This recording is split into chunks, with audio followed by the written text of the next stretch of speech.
Нигере продолжаются. The turmoil caused by the coup d'etat continues in Niger. The police barely managed to disperse the rally near the French embassy on Sunday. The protesters tried to storm it. Some were holding Russian flags. All these events caused a negative reaction in Paris. French President Emmanuel Macron has warned the rebels that his country is ready to intervene if something threatens its citizens. Anyone attacking French nationals, the army, diplomats or French bases would see France retaliate immediately and interactively, from a statement by the Élysée Palace in a Euronews publication.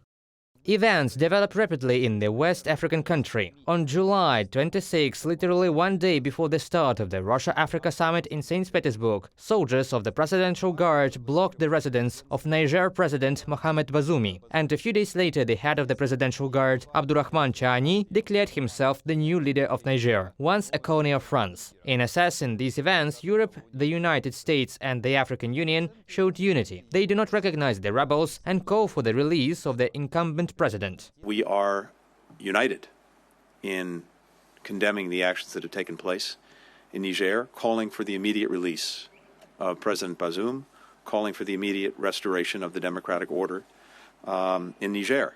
The leaders of the countries of the Economic Community of West African States met specifically to condemn the actions of the rebels. They are ready to go to the most extreme measures.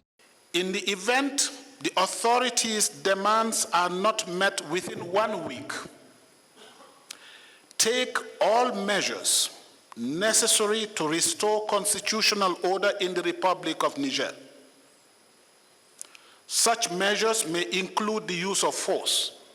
The countries of the European Union and the United States warn the possible termination of economic cooperation programs if the rule of law is not restored. Mercenaries of the Russian military company Wagner have been present in the neighboring republics of Mali, as well as in Burkina Faso for several years. There they support local governments. Officially, the Kremlin expresses its concern about the events in Niger and calls on all parties to show restraint. But a voice message published on social networks, in which a man with a voice similar to the leader of the Wagner mercenaries, Evgeny Prigozhin, approves of the coup d'etat in Niger and calls it gaining real independence. However, the United States does not yet have information about the participation of Russian militants in the coup. Well, until now, we have not seen incredible indications of Russian or Wagner involvement, but to the U.S. citizens who are in the country, we again continue to tell them to be mindful, to be careful, and as I just stated, we did put out an alert yesterday.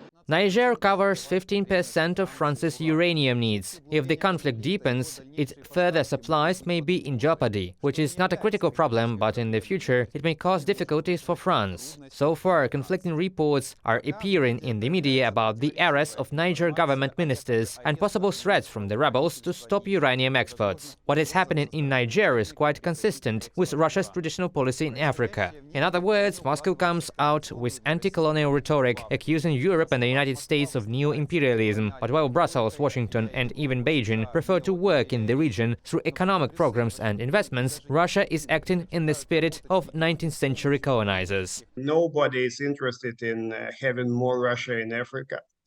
The history of Russian presence in Africa, it's about Wagner, it's about covert operations, it's about black schemes, it's about diamonds, it's about weapons.